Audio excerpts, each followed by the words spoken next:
Ingresamos a la aplicación Alexa, vamos a Más, Configuración, Configuración de dispositivos, seleccionamos Echo Dot o el dispositivo que tengamos, vamos abajo y en estado vemos lo que dice en red Wi-Fi.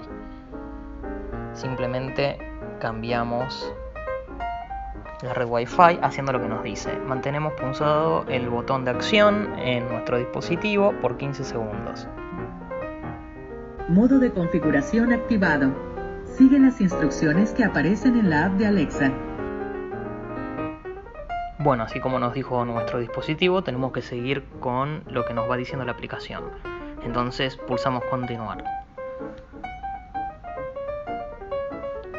Nos pide que prendamos el Bluetooth, perfecto.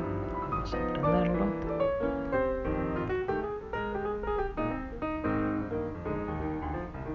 Acá nos podemos conectar.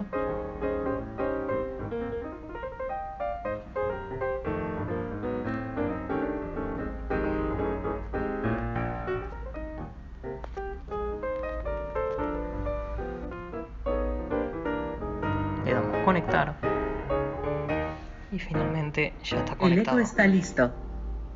Ya podemos utilizar nuestro dispositivo con Alexa. Espero que les haya servido.